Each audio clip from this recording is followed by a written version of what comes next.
gotta let them know what it is. So, because we here for part 2, because to let them know what it is. So, we were just talking about Charlotte Legends, and you mentioned about so. Um, but my question is like I stated, like what is it? What is it like to be a Charlotte Legend, especially with everybody coming after and before you? I mean, it's great. I got we got guys like I told you. You get the Jeff McGinnis, you get Junior Burrow back in the day. You know what I'm saying? Get the Corey Bakers. You get these guys that come before you, Justin Gray. Like Kurt Withers, Jason Parker. Like you get these guys that you grow up, and they kind of mythical. You know what I'm saying? And it's a lot of other Isaiah Hunter. Like you get some people that come before you that you watch. You know what I'm saying? And they come from the city, and it's like, yo, I gotta be like that. You know what I'm saying? Like Vincent Greer, shout out on Vincent Greer. Like you get some people that's like, I gotta be like them. My brother, D'Amico Crawford. You know what I'm saying? Ashford Gray, they shout out to, our AAU team, of course. You know what I'm saying? Anthony Marley. They coach that. They run that. You know what I'm saying? It's like these guys is like it was a different era back then. You know what I'm saying? So it's like you gotta like really acknowledge that. And it's a lot of other guys, man, I might be missing. And I love y'all, man. But it's some people, man, like I grew up watching, I was like, they all going to the NBA to me. In my mind, you know what I'm saying? And like I look at them and I'm like, I have to be what I am based off of them. Just to come out the city. I don't even know nothing where I'm going to college or nothing. In the fifth, sixth grade, watching these guys. You know, so like for them to acknowledge me coming, Antoine Jameson, like it's crazy. You know what I mean? Antoine Robinson, these guys, like it's a different situation. Twan Jameson was the one. He was like LeBron. If people don't know, if you know, you know. Like Providence High School, like I seen him dunk on 5 people at one time. You know, we just work out together and all that. But like at the same time, it's like crazy because it's like these are the guys that we really hung our hat on. Like we had to really like, hey man, we got to be like that if we're gonna make it. You know what I mean? Steph was younger than us. Steph Curry was younger than us. You know what I'm saying? I knew Steph was different working out with him. And that's baby bro. You know what I'm saying? And I love him so much, man. Like he like really did something that we never thought was gonna happen. But it's like a lot of we hoop state, North Carolina. I always said I'm standing on business. I said it on my podcast. We hoop state. You know what I'm saying? But coming out of Charlotte though, it's some guys like those guys right there. Like we come up for them to acknowledge me, like, hey man, you did that. You know what I'm saying? I appreciate it every day. I love it. It feels great, but at the same time, I give that same game back to my AAU team and my training company. Like training and AAU, you get the same knowledge back. You got to give the knowledge to them. You can't just stand on what somebody else telling you. I never call myself no legend. You know what I'm saying? I just put the work up. So I want them to know you guys put the work up. That's it. It ain't nothing else outside of that. You know what I'm saying? Let them tell you you great. You don't have to tell yourself that. You already know the work you put up. Let them tell you you great. See what I'm saying?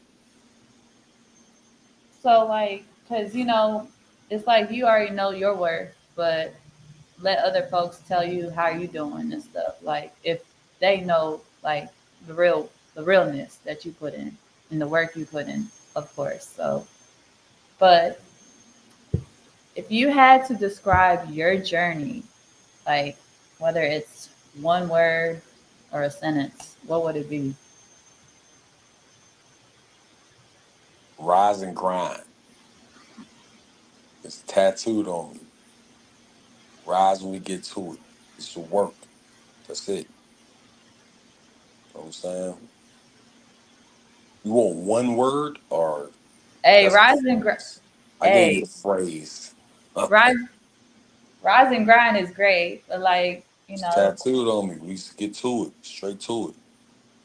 You know what I'm saying? Like you got to be different if you want to be at the highest level of what you want to do. They ain't got nothing to do with just basketball. Like if you want to be at the highest level, you want to be a lawyer, you want to be a doctor, you want to be an entertainer, anything you want to do, you got to be a little bit different than anybody else that's beside you. You got to separate yourself. See what I'm saying? So that's what that means to me. And I tattooed it on me because I was getting up 6 o'clock in the morning with getting to work. You know what I'm saying? You got to be that same way in any other avenue of your life. Any other element of your life, you got to be like that. Because nobody's going to do that for you. You got to do it for yourself. You feel hey, me? of That's course. what it is. Real talk.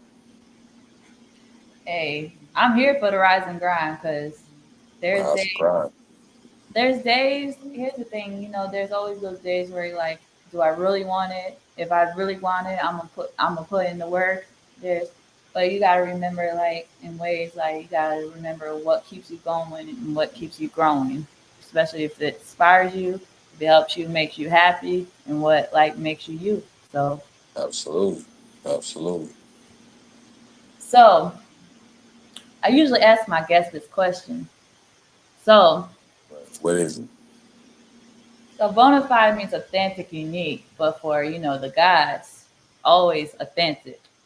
So what makes Anthony Morrow authentic, and what makes your story like kind of just really stand out from others? First and foremost, I'm from West Boulevard, Charlotte, North Carolina. Let's start there. So, I came from where my mom we had, I had to work landscape, janitorial services, all that while I was playing basketball, no matter what. When I was a kid until I was a number one player in Charlotte or North Carolina, whatever, like my junior, senior year, all both years, sophomore year. And we had to lead the game. I do an interview, talk to the guys, take a shower, whatever, and then we got to go to Concord to clean up a building because we ain't have to. She didn't want to have to go do that on Sunday, so we did it Friday nights. You know what I'm saying? Play Tuesday and Friday. We go over there. That built integrity in me and work ethic. You know what I'm saying? Then I'm back up going to the gym Saturday to work out.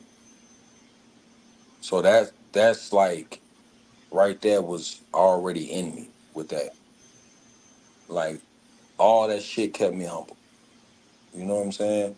And this is like every week. It's because she needed the money to, we Section 8 at the time. So we needed the money. So we had to go do it. You know what I'm saying? And that's the main thing that kept me grounded with that. You know what I'm saying? Because, bro, it don't matter if you over here at this $1 billion school or whatever, you scored 35, 40 points that night, they interviewing you, we still going to clean that building up. You know what I'm saying? And that's what built that. It was already in me. Like I tell the people, you can't, you can't train that. You got to be trained up here with some other shit to be built for something like that. You know what I'm saying? When you get to the league, they're like, what you do? I'm like, man, it was just not just no working out on the NBA, like working out and on the court. Like it wasn't just working out or something. You had to really be different mentally. You know what I'm saying? And I was like, it is what it is. Like it is what it is on that. Like we got to get this shit done. I don't know what and how we're gonna do it. Mom was on that. You know what I'm saying? And I was on that. Since it was like, shit, we get back at the house 2, 3 o'clock in the morning. The game was at 7. Yeah, you had 40, but listen, we still got to go clean this building up. That's real shit. You can ask my brother, anybody. You had to go do that. You can ask my mama. You had to go do that. You know what I'm saying? And shout out to moms. Angie, I love you. She gonna watch this at some point. What was you talking about? My mom hate when but she like really was like that though. She was my cornerstone, so to speak. So she was like the person that was like the backbone of everything, like what you do, and like just was the one that motivates and push you every day. Yeah, mom was that for sure. All day, every day. Shout out to Angie.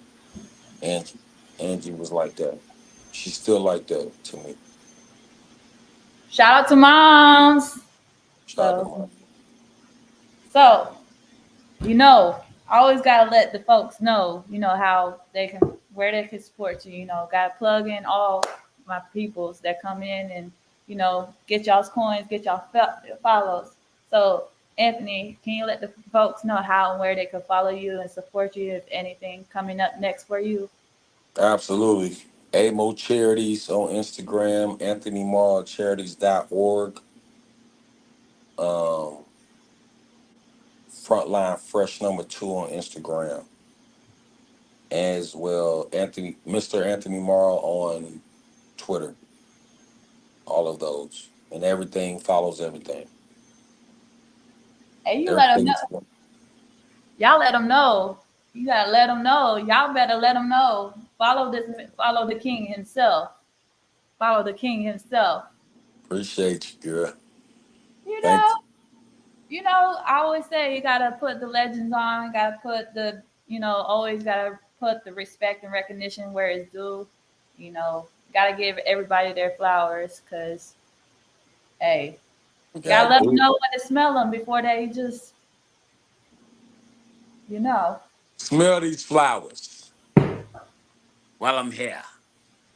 exactly. Smell I the flowers appreciate while you. they are here. They right here. Smell them. Appreciate you. Thank you. Of course. Thank you All guys right. for tuning in to episode 75 featuring the one and only Anthony Morrow. You can watch the part 1 and part 2 on YouTube, the live replay. Thank you guys for tuning in. Peace. For sure.